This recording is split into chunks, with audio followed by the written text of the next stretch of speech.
চতুর্থ পর্ব, নাস্তিক্যবাদীর অর্থনীতির গোড়াপত্তন। নাস্তিক্যবাদীর অর্থনীতির গোড়াপত্তন। নাস্তিক্যবাদের তুফান বিশ্বব্যাপী ছড়িয়ে দেওয়ার তৃতীয় উপকরণ ছিল নাস্তিক্যবাদের অর্থনৈতিক ব্যবস্থার উদ্ভাবন। নাস্তিক্যবাদের তুফান বিশ্বব্যাপী ছড়িয়ে দেওয়ার তৃতীয় উপকরণ ছিল নাস্তিক্যবাদের অর্থনৈতিক ব্যবস্থার উদ্ভাবন। আর এর মাঝে সবার আগে যেই নামটি চলে আসে তা হলো ইহুদি বংশ উদ্ভব, জার্মান খ্রিস্টান। আর এইভাবে সবার আগে যে নামটি চলে আসে তা হলো ইহুদি বংশধর উদ্ভব, জার্মানি খ্রিস্টান। আর পরবর্তীতে নাস্তিক কার্ল মার্কসের উদ্ভাবন কম্যুনিজম। যার পরবর্তীতে নাস্তিক কার্ল মার্কসের উদ্ভাবিত কম্যুনিজম।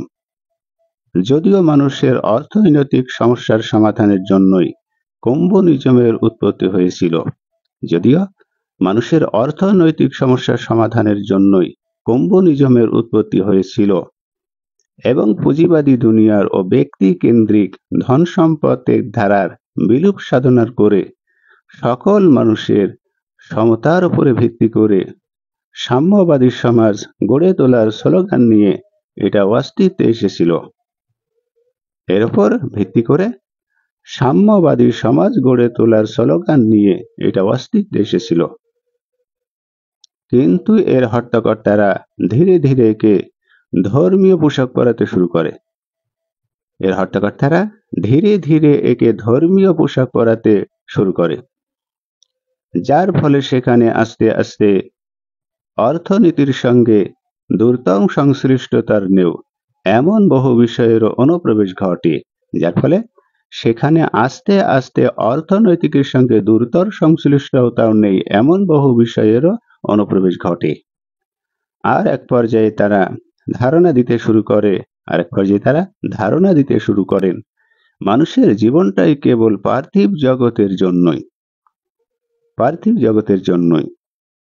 প্রভু, পরকাল কিংবা আত্মা বলতে কিছুই নেই, এই ধারণা তারা মানুষের ভেতরে দিতে লাগলো। আর তার সৃষ্টির শুরু থেকেই মানুষের আগ্রহ আর আকাঙ্ক্ষার ক্ষেত্রে কেবল পার্থিব দুনিয়ার উন্নতির অগ্রগতি, পার্থিব জগতের উন্নতি ও অগ্রগতি। আর পরবর্তীতে মানুষকে আরো জানানো হলো যে জগতের ধর্মগুলো মূলত গরিবকে শোষণ করার জন্য ধনীদের আবিষ্কৃত হাতিয়ার মাত্র। এটাও মানুষের ভেতরে ঢোকানো শুরু করে। আরোই জানাতে শুরু করে যে জগতের ধর্মগুলো মূলত গরিবকে শোষণ করার জন্য ধনীদের আবিষ্কৃত হাতিয়ার মাত্র। আমানত, সচ্চরিত্র ইত্যাদি আখলাকগুলো পুঁজিবাদী স্বার্থকে রক্ষা করার জন্য চতুর মস্তিষ্কের চিন্তার প্রসাব মাত্র। আমানত, সচ্চরিত্র ইত্যাদি আখলাকগুলো পুঁজিবাদী স্বার্থ রক্ষার জন্য চতুর মস্তিষ্কের চিন্তার প্রসাব মাত্র। আর এইভাবে সাম্যবাদীদের বিশ্বাসের ভিত্তি গড়ে ওঠে জগতের সকল নবী রাসূলের দুশমনের ওপর। আর এইভাবে সাম্যবাদীদের বিশ্বাসের ভিত্তি গড়ে ওঠে জগতের সকল নবী রাসূলগণের দুশমনির ওপর। তারা বিশ্বাস করতে শুরু করে সমাজের সাধারণ মানুষের ঘুম পাড়িয়ে রেখে জুলুম নির্যাতনের পথ সুগম করার জন্যই আম্বিয়ায়ে কিরাম জগতে এইসব ধর্ম প্রচার করেছে। তারা এটা বিশ্বাস করে সমাজের সাধারণ মানুষের ঘুম পাড়িয়ে রেখে জুলুম নির্যাতনের পথ সুগম করার জন্যই আম্বিয়ায়ে কিরাম জগতের এইসব ধর্ম প্রচার করেছিল। এই বিশ্বাস তাদের ভেতরে ছিল। আর এইভাবে অর্থনৈতিক এই বিশ্বাসটি এক পর্যায়ে সব ধর্মের দুশমন হয়ে নাস্তিক্যবাদের এক নতুন তুফান রূপে আত্মপ্রকাশ করে। আর এইভাবে অর্থনৈতিক এই বিশ্বাসটি এক পর্যায়ে সব ধর্মের দুশমন হয়ে নাস্তিক্যবাদের এক নতুন তুফান রূপে আত্মপ্রকাশ করে। আরো আগে বেড়ে বলা যায় কম্যুনিজমই ছিল সম্ভবত নাস্তিক্যবাদের সবচাইতে বড় শক্তিশালী তুফান। কম্যুনিজমই ছিল সম্ভবত নাস্তিক্যবাদের সবচাইতে বড় ও শক্তিশালী তুফান।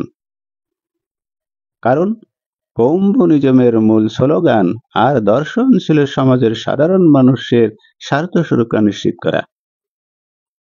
কারণটা ছিল এই কম্যুনিজমের মূল স্লোগান সাধারণ মানুষের স্বার্থ সুরক্ষা নিশ্চিত করা, তবে বাহ্যিকভাবে যা ছিল ইনসাফপূর্ণ ও মানবতার জন্য পরম উপকারী একটি দর্শন। এই কম্যুনিজম বাহ্যিকভাবে ছিল ইনসাফপূর্ণ ও মানবতার জন্য পরম উপকারী একটি দর্শন।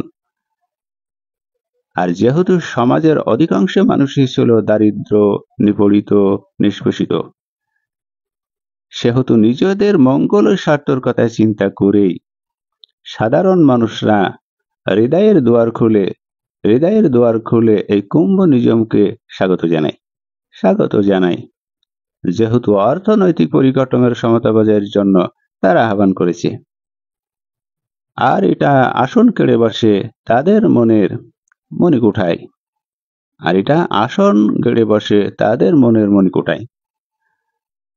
বস্তুত কেবল অর্থনৈতিক দৃষ্টিকোণ থেকে নয়, একটি ধর্ম বিশ্বাস হিসেবে এটি স্থান পেয়ে যায় তাদের মস্তিষ্কের গভীরে। বস্তুত কেবল অর্থনৈতিক দৃষ্টিকোণ থেকে নয়, একটি ধর্ম বিশ্বাস হিসেবে এটি স্থান পেয়ে যায় তাদের মস্তিষ্কের গভীরে। আর এইভাবে নতুন একটি অর্থনৈতিক ধারা ছদ্মনাবরণে নাস্তিক্যবাদ পৃথিবীতে দ্রুত ছড়িয়ে পড়তে শুরু করে। আর এইভাবে নতুন একটি অর্থনৈতিক ধারার ছদ্মনাবরণে নাস্তিক্যবাদের পৃথিবীতে দ্রুত ছড়িয়ে পড়তে শুরু করে। পরবর্তীতে রাশিয়ার সংঘটিত বলশেভিক বিপ্লবের সাফল্য ও তাদের রাষ্ট্রীয় ক্ষমতা গ্রহণ ইতিহাসের মূল ঘুরিয়ে দেয়। পরবর্তীতে রাশিয়া সংঘটিত বলশেভিক বিপ্লবের সাফল্য ও তাদের রাষ্ট্রীয় ক্ষমতার গ্রহণীয় ইতিহাস ইতিহাসের মোড় ঘুরিয়ে দেয়। তারা প্রকাশ্যে ধর্মের গলা কাটতে শুরু করে যখন তাদের মোড় ঘুরিয়ে গেল। নাস্তিক্যবাদ তখন অলিগলি ছেড়ে এবার রাজপথে নেমে হুক্কাহু করতে শুরু করে।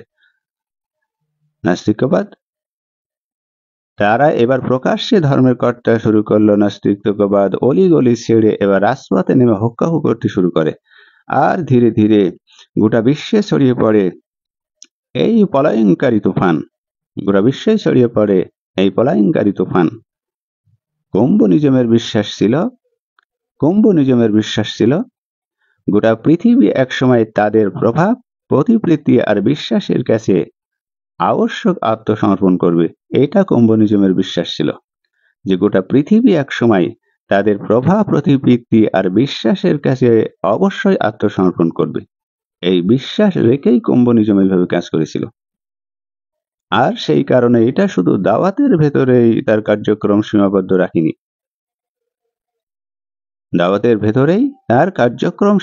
রাখিনি। গোটা বিশ্বে এই আদর্শ ছড়িয়ে দিতে এক পর্যায়ে বিপ্লব আর রক্তাক্ত সহিংসতার পথ বেছে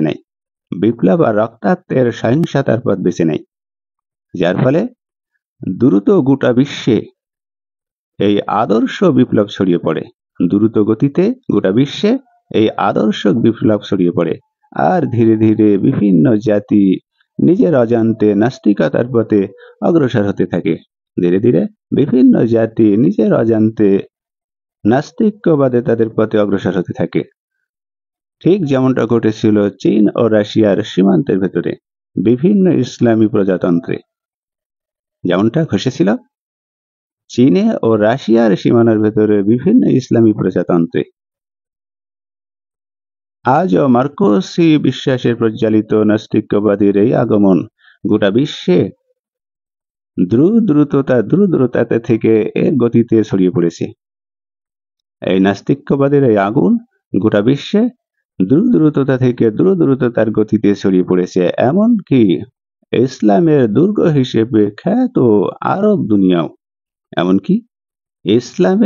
হিসেবে খ্যাত আরব দুনিয়াও মার্কোসি মতাদর্শের একের পর এক হানা দিয়ে যাচ্ছে।